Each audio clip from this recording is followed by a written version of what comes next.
Tracy Farrant here. So I was just watching a video and I thought about starting out on the right premise. So starting out in the right way. And I've been thinking about this for a while. If we start off on the wrong foot or with the wrong information, the wrong number, the wrong time, the wrong data, more than likely we're going to end up in the wrong place with the wrong result, and we're going to misinform and misguide and get lost. And I do believe that there's a portion of society that's a part. Some of the misinformation is because people start off on the wrong premise, and people continue with it because so and so said so, Mr. So and so, Miss so and so, they have a title.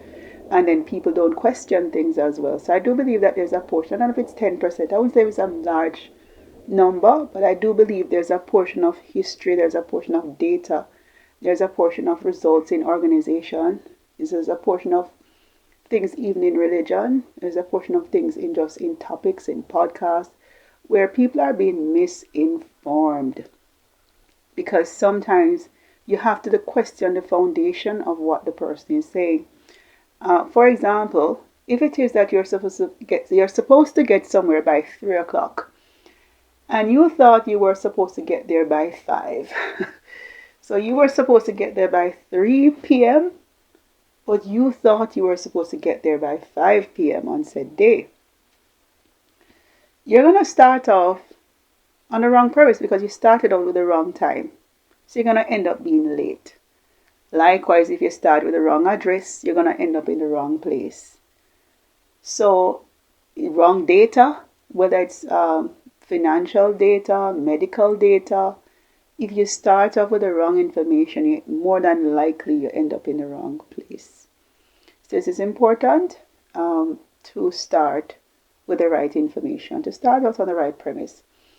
So I was just listening to a gentleman. He seemed to be, I assume him to be a learned gentleman, and he was discussing a topic. But I'm not going to use a topic. It spoke about systemic something. So it was 2 words. But I don't want it to be focused on the topic itself, but just the premise on which people start off sometimes. And this is just an example.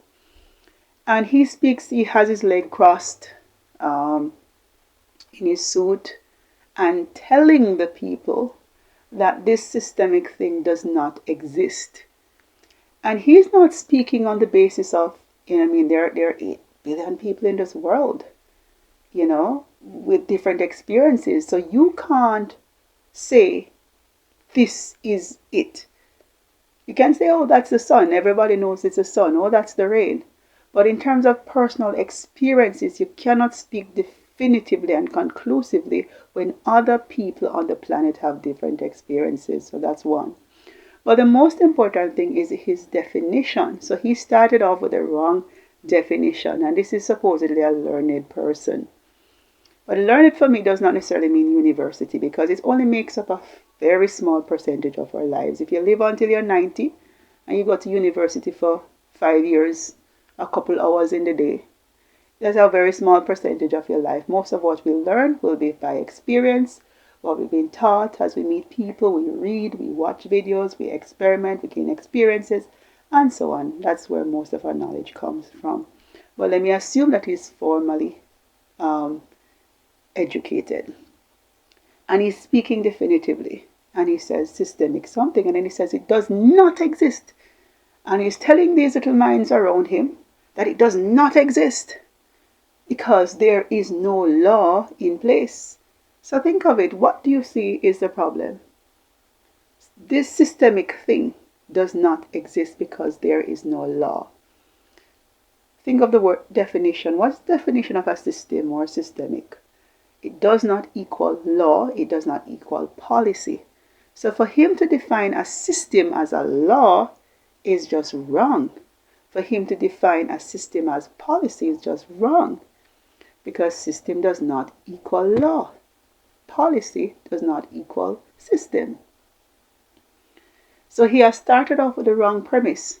First one is assuming that his experience and his readings overrides the other 8 billion people on the planet, or the people in his country, since it's a very personal topic. The next thing is his definition, and he's telling people that no law exists, and so this system does not exist, which does not make any sense. You have customary practices and all of those things, and people who are more learned than myself can look at the dictionary to see what a system is, what law is, what a policy is versus a system. And you will clearly see that where there are similar strands, system and law and the law, they are two different things. Likewise, system and policy. So he starts it off with a very just wrong, just completely wrong on so many levels. And then he's proceeding to inform people on this basis. So it's, and he sits there and people talk about confidence, and he's in his suit, his nice gray suit, and his leg not crossed, I don't know what you call it. In Jamaica we say cut your 10. So he's cutting his 10. And one of the things people push is confidence. However, to an experienced and a wise, quiet soul, people will question you. You're not just going to eat up what you're saying because you sound confident, or we are wearing a suit, or you have a title. A title does not mean that you know what you're doing. You can be a great doctor and you write a wrong email. You write a bad instruction. You write a bad prescription because you never formulate the thing properly. So it does not mean, so even a medical doctor can make a mistake because they have a lack of skill in terms of their communication. Yes? So even if you're a learned person, so to speak, it doesn't mean that you know, and you know definitively. And sometimes people make some grave errors, very, very great errors, and then mask it with this sense of confidence. For me personally, confidence means being grounded in humility. Humility says not that you're going to speak with a soft voice or no. Confident, you're bold, but you lead with maybe 2 or 3 things. One, that you know and you have confidence in how you've gathered this information and who you are, but at the same time you're humble enough to know that you could be wrong. And so you open up yourself to say, oh, somebody else may have a piece of information that would change the perspective, because we know in part, we understand in part. As we know with humankind, all of this didn't happen today. Since maybe 2000, 3000, I don't know how long ago humankind has been around.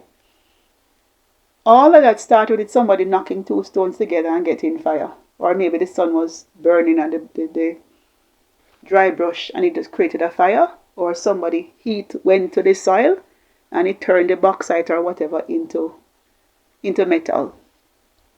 Then 500 years later somebody discovered light, and then somebody discovered this, and then somebody put it together. So it didn't take a century.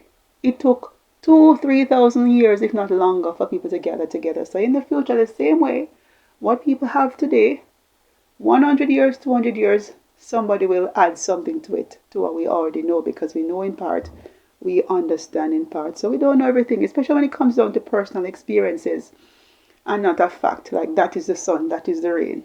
But personal experiences, you cannot decide that your experience overrides everybody else and it is definitive. You cannot speak like that. And he should know that. And so I would say, listen to how people start out and make sure you use phrases like, based on my experience, to the best of my knowledge, I believe, I feel, what I've gathered so far, and so on, what I've read. So it's very important to ground your confidence in humility, knowing that there may be other information that you don't know as yet, whether now or in the future, right? Or something like that. So you're confident in that, and also you're confident in who you are and how you've gathered this information and in the integrity of the information. Anything outside of that, you are still willing to adjust it. So it's important to start off on the right premise so we can head in the right direction. So start off on the right foundation, start off with the right direction, the right address, the right time, and so on. It's very important. All right, that's it.